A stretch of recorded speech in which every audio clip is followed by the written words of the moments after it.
I think this is really a turning point in our industry. We can either decide to support these plants and get behind some CO2 sequestration, or it's the beginning of the end. I spent my entire career in the ag space working with farmers across a large part of the Midwest. And a big part of my career, we've seen a significant challenge with row crop margins. My brother, Dennis, was a mechanical engineering student at South Dakota State. Both of us being born and raised on the farm. During that time, to be a small farmer was to be poor. Before ethanol took off in the 2000s, every farmer was, where's the next corn deficit check? So basically, my family was farming for the government.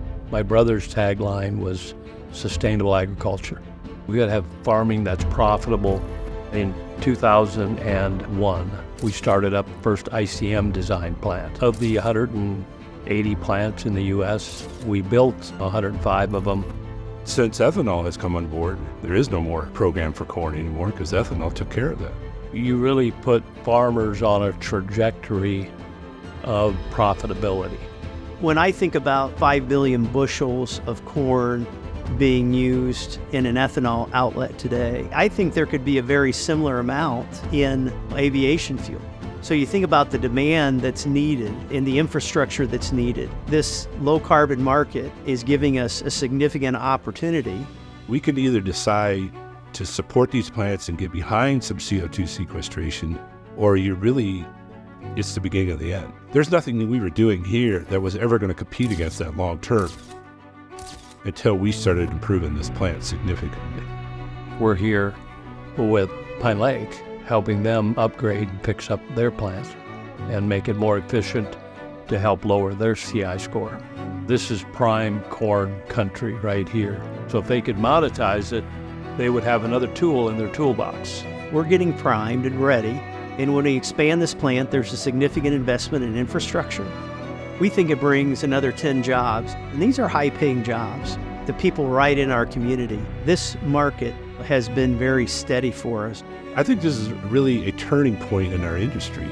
Those that are sequestering will make the investments, will expand. You think you stop in Iowa and you're going to stop all of it? No, you just took the opportunity away from Iowa and it's gone forever. When you're looking at ethanol and the pipeline does happen, you are going to see increased demand for the ethanol and a better price for the ethanol. You're going to see expansion and growth in the state to produce more. The flip side of it, if it doesn't happen, you're going to stagnate this industry at the point it's at today. 20 years ago, the American farmer was looking at loan deficiency payments, posted county prices, and they were waiting for the check to come from the federal government. Today, with the advent of ethanol consuming 5-6 billion bushels of corn annually, there is no more government program to support the farmers because ethanol has replaced that. The pipeline really is important for ethanol, but probably most importantly, the producers I represent, it's a meaningful boost in row crop margins. We need to do things now that are going to set the stage for the next generation to be successful.